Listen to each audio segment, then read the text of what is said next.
Bonjour, je voudrais revenir, là encore une fois, aujourd'hui c'est une journée où on fait des synthèses.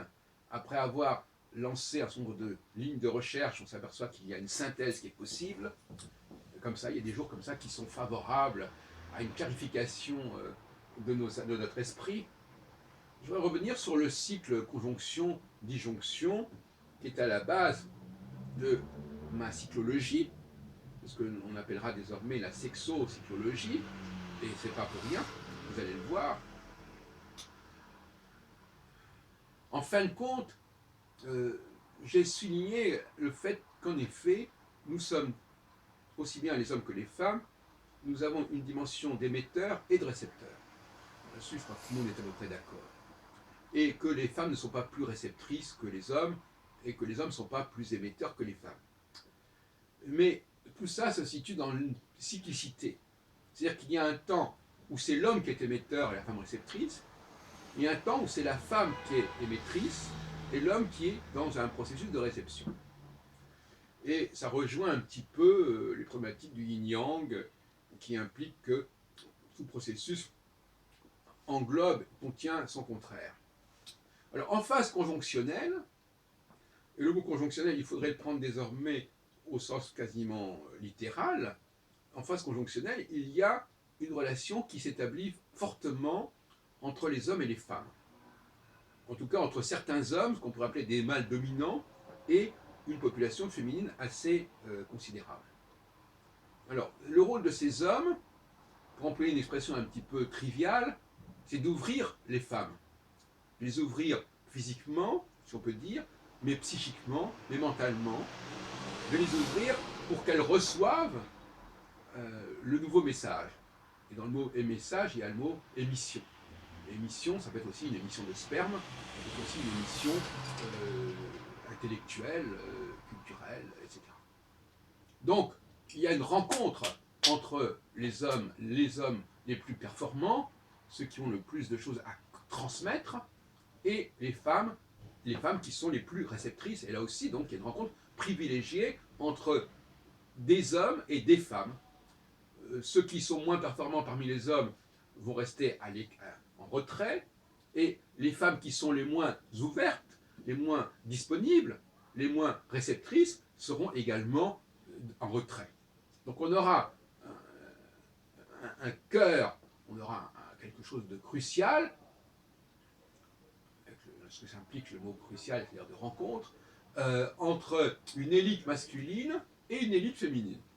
Une élite féminine qui sera constituée de femmes qui sont capables de s'émanciper et de se libérer des charges qu'elles ont connues dans le passé, hein, qui ont été capables de faire le vide en elles-mêmes. Alors c'est évidemment plus facile pour une vierge, bien entendu, d'où l'importance de la notion de vierge dans le christianisme, mais aussi de femmes qui ont pu en effet comprendre qu'elles devaient se renouveler, qu'elles devaient renouveler ce dont elles étaient censées être les émettrices et les véhicules. Donc, double processus élitique, comme on pourrait dire, des femmes qui reconnaissent dans certains hommes qu'ils ont un rôle, je ne dirais pas messianique, c'est un peu beaucoup, mais j'aime bien le mot messianique parce qu'il fait penser au mot message, et des hommes qui voient dans certaines femmes une capacité de se laisser féconder, physiquement, psychiquement, mentalement, qui les inspire. Alors ensuite, on a la phase 2, la phase de disjonction, où là, il y a un renversement des problématiques. Et là, on n'est plus dans la conjonction et dans le rapprochement entre les hommes et les femmes, ou en tout cas une certaine catégorie d'hommes et une certaine catégorie de femmes, une intersection entre les deux ensembles, mais on a affaire à des femmes qui, précisément parce qu'elles ont été fécondées, vont basculer ensuite dans une phase d'émission et non plus de réception. Donc elles reçoivent et après, dans la phase de disjonction, elles n'ont plus besoin des hommes et les hommes n'ont plus besoin de transmettre aux femmes et donc là, elles deviennent émettrices et l'émission, ça veut dire qu'elles vont devoir dire des choses, elles vont devoir répandre la bonne nouvelle, elles vont bien entendu accoucher elles vont accoucher, mais elles vont d'abord, avant d'accoucher, elles vont devoir porter ce dont elles sont chargées, dont elles sont dépositaires. Donc là, la femme devient, en phase disjonctionnelle, émettrice, et elle n'est plus en demande de réception. C'est-à-dire qu'elles ne s'intéressent plus à ce que les hommes ont à dire. Elles ne sont plus intéressées, elles ne sont plus dans une phase fécondaire, elles se sont fermées. On parlait tout à l'heure d'ouverture, maintenant elles sont fermées. Elles ne sont plus à l'écoute, et d'une manière générale, les deux sexes ne sont plus à l'écoute l'un de l'autre. Ils sont dans une sorte d'indifférence, parce que le temps de l'interférence était celui de la conjonction, et là, eh bien, en réaction, on est dans l'indifférence. Donc on peut cohabiter, mais on ne s'intéresse plus, on n'est plus très motivé à se brancher sur l'autre, ou être branché.